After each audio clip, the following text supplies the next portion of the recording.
Welcome back to the Practically Pastoring Podcast. My name is Frank, and I am glad that you are here. We're in a very unique time in the church.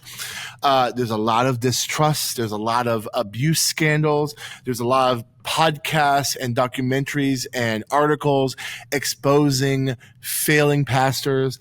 And there are meme accounts galore. And many people are losing trust and faith in the evangelical church and the church at large. And so a question that I want to ask us today is, how are we responding to this? With the varying sizes of churches that we are representing here on this podcast and the church that you represent, how are you dealing with the cynicism and distrust that perhaps your congregants are feeling? With that being said, let me introduce you to everyone on the show. I'm Frank. Up in Baltimore, Maryland, we got Jeffrey Simpson. Hey. Down in Sumter, South Carolina, Delmar, Harley Davidson, Pete. Oh. What's up? Hello, y'all. Next to me in the Morning After Ministry Episcopal Church, we have Andrew Larson. Hey. And Timothy Miller. Hello.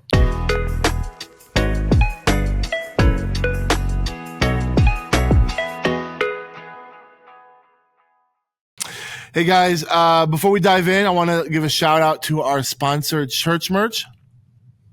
Merch for your church. I'm sorry. Where's the tag? Do the tag. We love church merch. They have hooked us up with such great merch for our events. For our big 30th, we had sunglasses and we had a bunch of cups. For next Easter, one thing that we have already processed is literally where our sunrise service was. The sun is literally behind the pastor. There's a glow behind Tim for like 15 minutes. It's like blinding. You can't look straight. You can't, I looked out. Everyone in the congregation, at Moses after he visited. If you don't have sunglasses on, you're just looking down the whole time because it's so bright. So next year, we're going to get, just for the sunrise service, sunglasses for everyone who attends. That's going to say, why don't you just turn it around? Do you have extra sunglasses from the 30th anniversary? Why don't you? Service? Okay, my question about that: why don't you just turn everybody around and face the parking lot? We want to face the cross and the lake, so that's how you do it. Is this the seats have to face that direction? You could just pivot everybody 30 degrees. So Yeah, you're you still could. facing the lake, Easy. and then the sunrise is. But then they don't get to over buy your shoulder. cool glasses and give them to everybody. That's true. And Thank you, Bill. the pictures. Speaking wouldn't of look gimmicks- as Those good are on cool. Social. Let's be real. It wouldn't look as good on social. It's true. And Pastor Timmy ain't doing nothing that don't look good on social. It's true. Oh my goodness. I mean, you mean a lie? It better look good if we're going to post it. All that to say is church merch. If you want some merch for your church, check out the link in the show notes. Hopefully that was a good ad for you guys. All right. We're going to dive into a conversation about cynicism, about skepticism, about the church, and it's happening from both inside the church and outside the church. And so before we dive in, I want to talk about Instagram account that's been popping up that has been blowing up our DMs. Incredible. It's called Pastors with Props. Guys, what do you think about this account? Do you like it? What has been the most egregious or the most ridiculous memes or videos that you've seen? Oh, the most egregious one is the guy singing "Healer" with the oxygen tank attached. I mean, It got That's me the most. That's the most it infamous. got me That's so wishful good. singing is what that is. That is the most egregious. I mean, they jumped the shark with that. Where do you go from there? Guy faked cancer and wrote a hit song. That was, as a worship pastor, I sang and that he's song. still living and off then the we royalties found of out that song. 100%. Yeah, we found out and had to debate in staff meeting. Do we keep Perfectly singing this song? healthy, living off the royalties of Perfectly that song. healthy. So, do I like the account personally? Yes, because it's hilarious. Is it necessarily good for my soul? Maybe not, because I find myself a little bit more cynical every day about big churches, probably unfairly.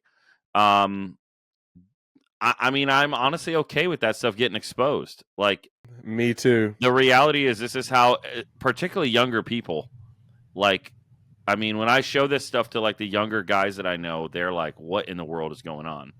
So I'm fine with that. I'm fine with it getting exposed, and I'm fine with it just being looked at as like really cringe. The one that I've been most shocked by was actually Andrew's former employment. and another church did the same thing. That guy's the wild. roller coasters on stage. So Like, bad. The thing that's There's been multiple. Like that's what's weird. And And why are it's there the same so roller It's many? the same. Is there a mega Does it church just rental cycle place? around ARC churches and they just all use the same roller coaster? First of I all, think- Why are there Fellowship is so not many an art ladders, church. though? What are we doing with ladders? Well, a lot of ladders. Jeff, you don't want to lean on your own understanding because then you'll tip over. You want to lean on something greater Sanctification than your is own a understanding. process. You step up. It's all Having the, been in a 300 person ish church that tried to do some of this stuff, like, what are these staff meetings like? I know there's a creative meeting with somebody where they're like, this would be amazing. There's got to be an intern, like a Gen Z intern in these churches that is just sitting in the corner like, I can't. they're the ones who get fired. Okay. I'm on Give them a staff voice, here please. doing this. Here's what I think. We are all of a similar generation. The generation ahead of us, the generation, Well, a you're older generation than and us, a but- half ahead of us. Listen, you're the second oldest, Jeffrey. Whoa, sensitive. Go ahead. So, there was something about the pre-scandal Bill Hybels generation of churches where it was what is something tactile, which I get. Like, we want to appeal to the senses, right? We want to appeal to people's imagination. That's why art matters in general, and that's why good food matters. You want senses to be engaged, and some of the senses that are going to engage your imagination are through sight. So just like if you were in an Eastern Orthodox church, or if you were in the Old Testament, there would be incense that would be part of worship. I don't think there's anything wrong with the idea of a prop in general. I think it's gone too far when it's what can I do to one up? the It's other just bad church, or what art at can I this do? point. It is bad art. It's bad performative art. But art in church is a good thing, but it gets bad when it becomes paint by numbers. So if Michelangelo is painting the Sistine Chapel, of course you're going to be drawn into worship.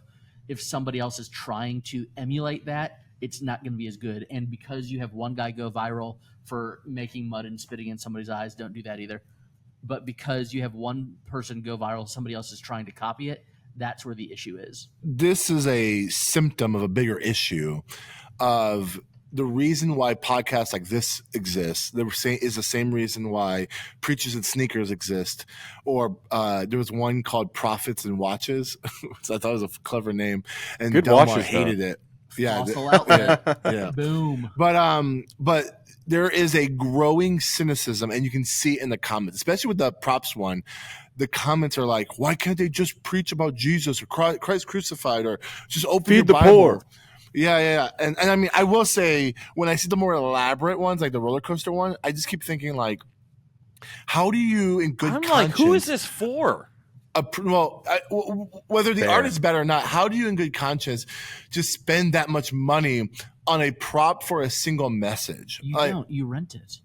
okay, whatever. Even Same then, way That- you would justify that's- buying sunglasses for 700 people for one service. You know, Yes, but then that's a marketing tool that they can wear out into the community. You got to have marketing. Yeah, marketing. there's no marketing on a basketball court in a sanctuary and then doing layups. Sure, during your it's sermon. going in the pastor's backyard for his AAU son who never is at church because he's playing. Okay, football. Andrew is getting so personal with this. Very Whoa. specific. But let's ask this question. Okay, beyond that, there's a recent Instagram account based on the thing that happened a year ago with the CEO and president of Orange stepping down because of a moral failure. And there was multiple pastors in the DFW area who had moral failures. And there is So say what you will about fellowship and Ed, never been an issue. sure. Like there's a roller coaster on stage, but he's not straying on Lisa. And then there's a whole website called the Royce Report, right? That like is just only exists to like expose the sins of and the issues of church leaders and ministers. There seems to be more so and less. I would say 5 to 10 years. I would say maybe the Mark Driscoll, Rise and Fall, Mars Hill popularized the conversation, but there's just so many like No, scandal in the Roman Catholic Church popularized. Yeah, that's fair. Wow. That's fair. Yeah. Roman Catholic. I guess Wow. that. Yeah, dude, that- I was going to say a lot of this stuff is just different up here because people already have a deep cynicism of organized religion because of the Catholic Church here.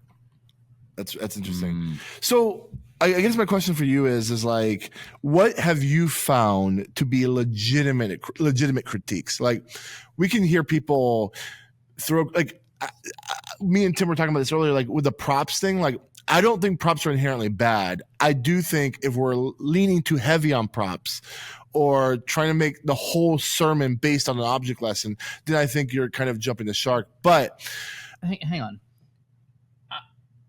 How is a prop? And again, there's some of them are cheesy. The Instagram account is gold. Yep.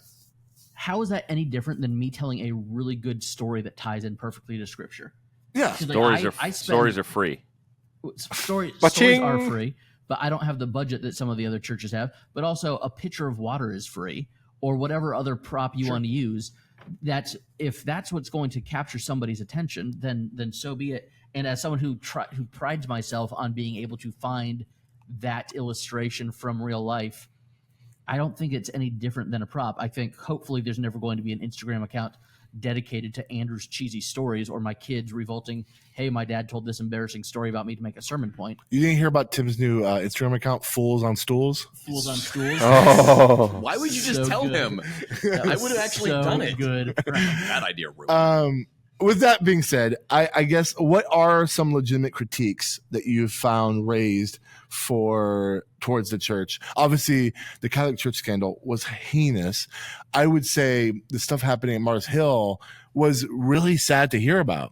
But what other stuff have you been like hearing or seeing? Because I feel like sometimes the critiques on mega churches is such like easy, like, oh yeah, they're a mega church and they bought stuff for their stage design. Like, I get it. I don't know if it's necessarily harming people. It's just like really bad optics. But what have you found as legitimate critiques? yeah. The big one that comes to my mind are the pastors who live lavishly, especially in this time. And everybody's not making millions of dollars right now. And you got pastors, which was it? Copeland did a whole bit where he talked about how him and another pastor would exchange Breitling watches and how he had over 100, and those are multi-$1,000 ones. And I think there's a lot of cynicism about how the leader carries himself outside of the church. I think that has a lot to do with what's going on in the church. I mean, I think the basic principle of extravagance would be, I think, a pretty legitimate criticism. When our spaces and our leaders are living extravagantly. Now, what defines extravagance? Well, you have to have some discernment. But I think if there are Instagram accounts basically showing the same kind of extravagance, that should maybe be a sign to you that I don't want to get on this account. And there are some things like the preachers with sneakers thing. Yeah, once in a while somebody gives something nice to a pastor. Tim, I think you shared with us a pair of shoes you got recently that, could have ended up on something like that. So at the same time as I think some of the critiques are legitimate, I also think it's like I don't have to prove myself to people who are already cynical about the church. So I just am not going to worry about it. I'm going to focus on I'm going to move with the people that are moving with me, and just let God deal with the rest of it. So I think there's a legit criticism that there's something about a pastoral role that attracts certain personality types. yes, And whether it be bully pulpit or, some exposing account saying, hey, this pastor is a jerk, this pastor was verbally abusive or whatever. I think that's a real criticism of the church, and it's fair. I also think that there's a lot of people saying that they were bullied or dealing with church hurt because they were lazy and their pastor happened to be their boss, and they wanted their pastor to coddle them and not be their direct report of their employer. So there's I think some give and take there. But I think all of us could tell stories about people who are in ministry specifically because they like the authority that it gives them, and that should terrify each and every one of us. I would say there's a level of inauthenticity that people can just see through. Like when you're a church of 100 or 200, 300 people, great. Be a great church of a couple hundred people. Like you don't need to try to be like the mega church up the street. Like they can be that. That's who they are. That's a culture thing. It's fine.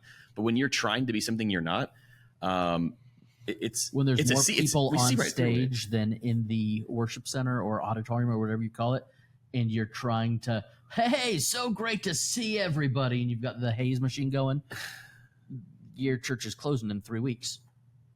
I think that's a legit critique there. I mean, and the one we haven't talked about is just like there are legitimate like abuse scandals, Yes. and there's leaders who sin. are, Yes. you know, sleeping with their secretary or abusing children. Like that's, I do think Josh Howard or just Howerton, I don't know what's that. He like talks about how like for every news story you hear of one pastor, there's 100 pastors that aren't doing any of that. Right. And so that's a legitimate thing. I do think though that the reason why those are more like not more, I don't know if more scandalous is the right word, but they're like such newsworthy things is because those people are in positions where it's high, like there needs to be a high value of trust. Like youth pastors sleeping with children That's bad. are scandalous because that was a person entrusted to care for students, right? And like that is such an egregious thing to take advantage of. Where like as egregious as it is of like an uncle taking advantage of their nephew or niece, like there was a broken trust thing. There wasn't an assumption that the uncle is like going to be a spiritual leader in that person's life. Like it's so like damning and sad. And so there is a place for cynicism. And I like what you said earlier, Jeff, where it's like, I'm not going to necessarily like carry the cynicism of outside people, but my question then leads to how has this shown up in your church? Have you found in the last few years dealing with people who have a deep burden of mistrust with the organized religion or the church? You're up in Baltimore. I mean, it's like, is this like a pervasive comment when people find out you're a pastor, Jeff? Are you like immediately on the defensive trying to show that like you're not like the other churches? Or do you have such a legacy there that like people kind of already know you? I would love to hear from you, Jeff, but everyone, like, how has this affected your congregation with the cynicism that's brewing in their culture? We've definitely had people who have, like, they find out I'm a pastor. I mean, generally, by the time someone finds out I'm a pastor, I've been talking to them for a while. Or I've known them for a while, so they have an idea of who I am as a person. And if they have cynicism about the Catholic Church, the Roman Catholic Church, they typically understand the difference between a Catholic church and like a Protestant, or they might call it a Christian church. And so there's a little bit less there, but not a lot, but a number of people that I've talked to over the years just have a general like organized religion cynicism, and they kind of lump it all together. And I mean, frankly, there's not much I can do about it. So I just continue to treat them like a normal person and just continue the relationship and hope for the best. And pray for them. I don't want to say an influx, but I can always tell when someone is showing up at church dealing with like some kind of almost like refugee syndrome. Like they've been hurt by the bully pastor. They've been hurt by the financial scandal or whatever. And as a smaller church, as a neighborhood church, I recognize that in some ways we are going to be a seasonal church for people. We are a church that people come to get some healing, to get away from whatever that was. And then 6 months or a year down the road, they're going to miss the programs and they're going to miss the production, and they'll go back and try the other big church. And that's okay. Like that doesn't hurt my feelings one little bit. I'm glad to be a place where people feel like they can come and get healthy. But we do see people coming here straight after I hate the phrase church hurt, but after a church hurt experience. Yeah, we're in a very similar boat. We're not far from some larger churches in the area, and we get the same sentiment. I try to be really cautious because they'll want to meet with me and they kind of want to like air out everything that was wrong with some other church. Trauma dump. I'm like, I want to hear them out and I want to be very pastoral and loving, but at the same time, I'm not a big fan of just like dogging every church in the area, because I have dear friends at most churches around me, and I know a lot of the staff, and I know the heart behind some of these places, and I get that it's probably happening to Lakeview, right? People are probably leaving Lakeview and going somewhere else and then be like, yeah, well, this happened. And I'm like, that's going to happen for sure. And I want to hear them out. And like you said, Andrew, we have had quite a few people where Lakeview has been a seasonal church. Mm-hmm. I mean, even looking back now, just a few Easters ago, I'm like, oh, wow, like they're they're not even here, and then they're like they were my lead volunteer for that season. They came in, they jumped in with both feet. Well, you and I have had this conversation before where it's like we thought it was just youth ministry that came in seasons, and it's like, no, it's the whole church. Like within a few years, there's a good chance that the bulk of your church is going to have turnover. People move, people get jobs, people change churches, and it's kind of like the healthy rhythm, the natural rhythm of the church. I don't know if it's healthy, but it is a natural rhythm of the church. So I think we just have to be ready for that. And the cynicism is there. It's real. For us, we are so intentional about just trying to be true to who we are and not trying to fake it or be phony. Like that's just a big part of it. You can acknowledge the cynicism and laugh about it. It's probably unhealthy for me personally because my humor naturally drifts towards sarcasm and cynicism. Mm-hmm. So I could get lost in those accounts and just kind of feed my own sense of, yeah, that's what they get for acting like idiots, and just completely be blind to everything we're doing. People are probably going to make fun of in 3 or 4 years. Agree. I think that the house you build is the one you have to live in. And as the lead pastor, the climate that you set and the tone that you set, that could come back and bite you.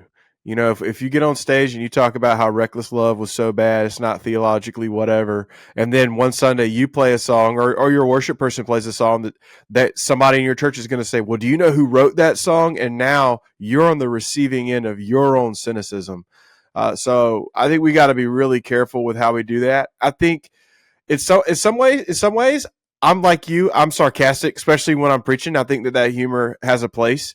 But I think whenever it comes to these things that we are cynical over, especially when we're preaching, we should name it more directly than make passive-aggressive comments about it. Because, like, for example, if there's a local pastor who's really in error and in sin and you need to address it, I would not do that in a passive-aggressive way behind the pulpit. That hey, we have to actually name this name. It saddens us. But I think cynicism oftentimes, at least in my experience, it starts off as just joking.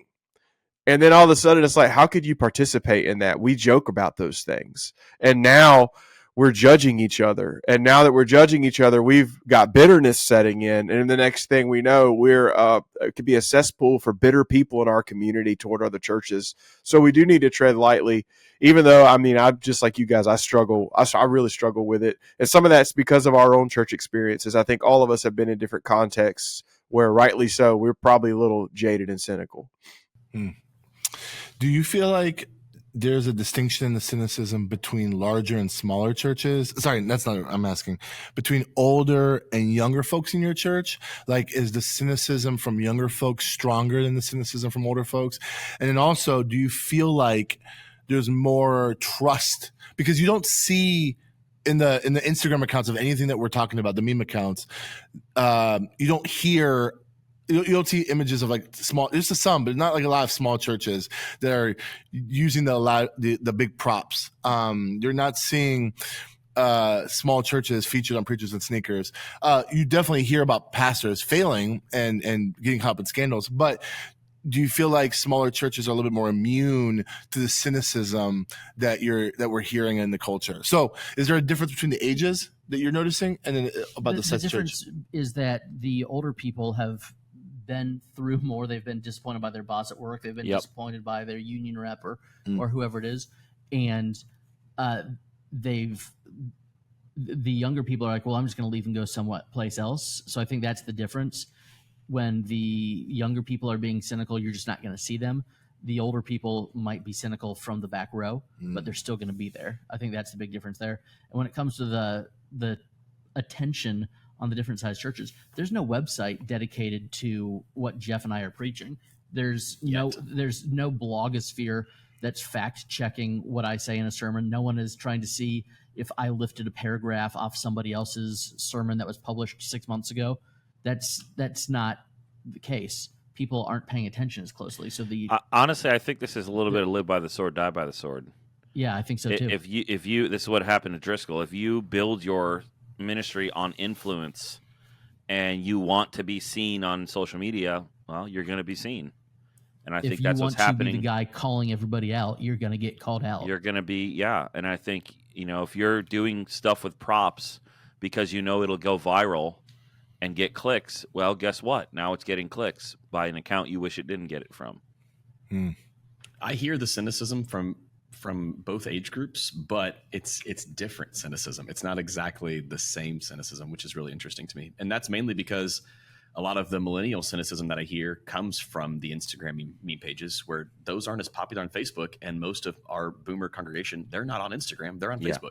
So it's a different style of cynicism. That And they the both younger have people it. are not even on Instagram. They're on like maybe TikTok.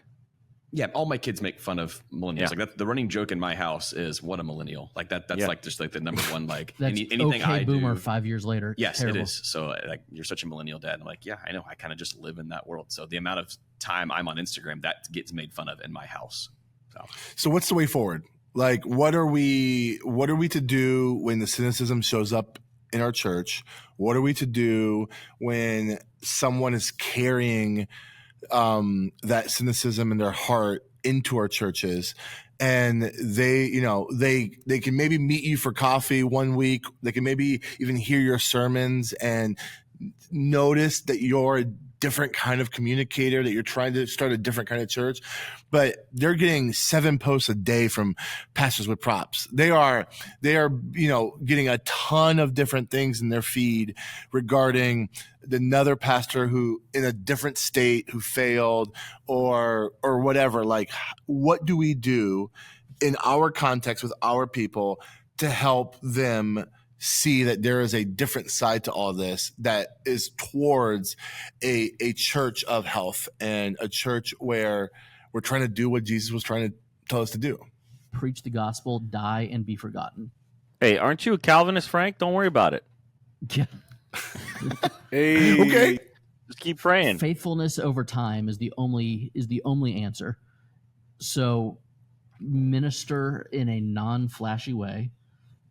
Don't draw attention to yourself. Do not, if your goal is the glory of God, you're not going to try to be boosting your social numbers or whatever else it is. If your goal is the glory of God, you're not going to be Reggie, which awful.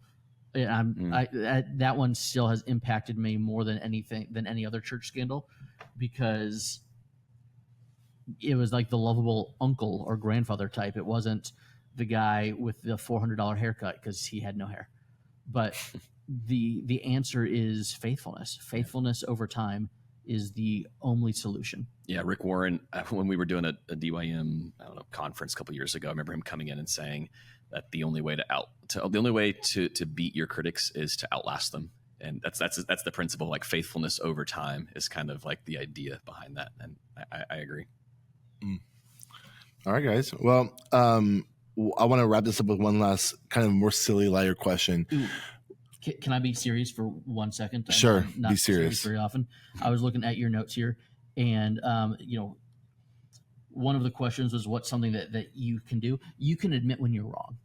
It's good. And going back to Reggie and Orange, Tim and I had this conversation in a text. Frank, you mentioned what's the secret or not the Orange? Yeah, Orange Untold. Orange Untold Instagram account.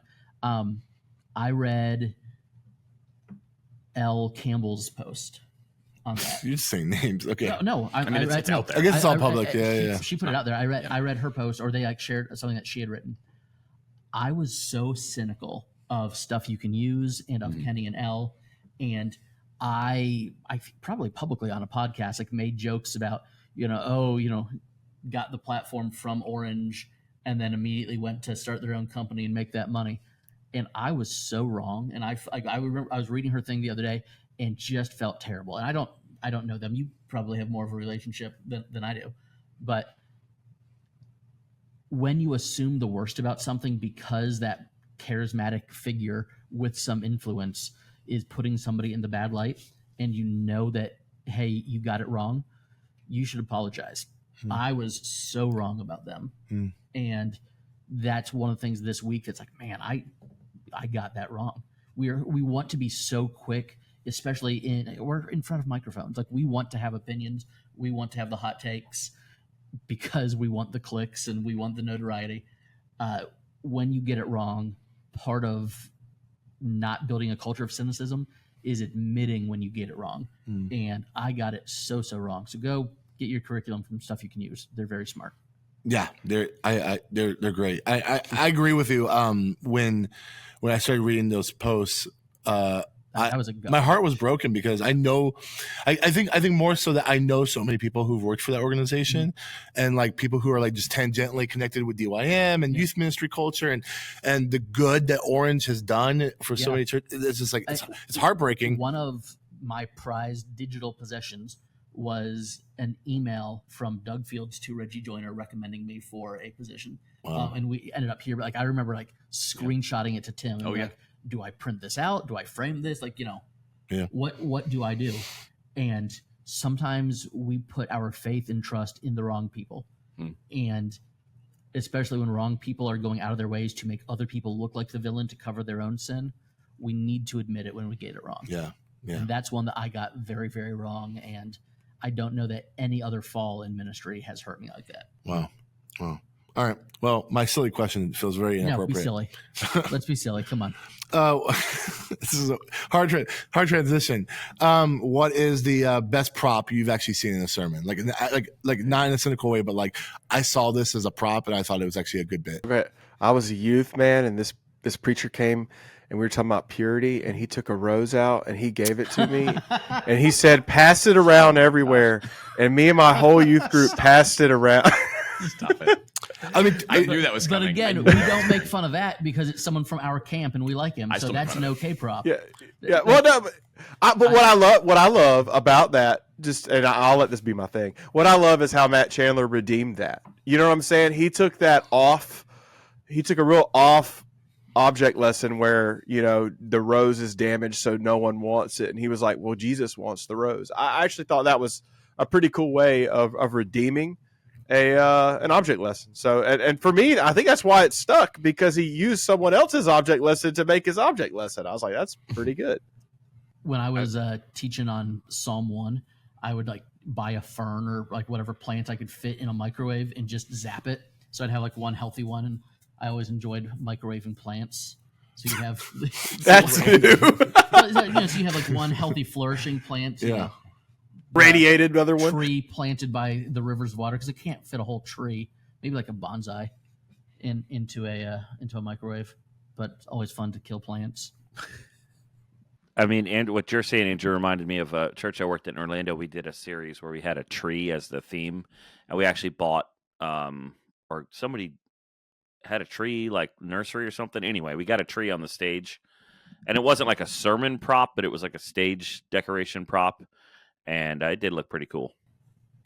This is kind of sad because we were just talking about Orange, but the best prop I can think of, everything Reggie has ever done. Well, he was the marble. He was the prop master. The marble illustration about how many weeks you have left with your kids. That's good. I used that in a sermon, and to this day, I mean, I did that sermon like 7 years ago in my last church, and people will like tell me all the time, like, I can't stop thinking about that, like the idea of losing your marbles and stuff like that. Like, it's a hard illustration, and it's emotional and impactful. I'm with you. Like, without a doubt, that's the most impactful like object lesson illustration prop that I've seen on stage by far.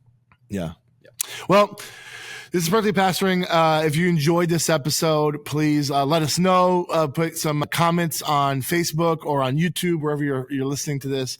We would love for you to give a review. Again, check out church merch Merch for your church. And if you have any questions or want to leave a question for us to talk about on the show, join our Facebook group. We have a place there where you can send us questions. You just write a post, and we would love to get it on the show. My hope is that when you're on Instagram, don't allow these accounts to lead you to more cynicism, but maybe just allow you to do some more introspection. But also send it to us to make sure we see it if it's fun. We need to make sure. All right. With that being said, I'm Frank Gill. I'm Jeff Simpson. I'm Delmar P. I'm Andrew Larson. And I'm Timothy Miller. This is Practically Pastoring. Bye.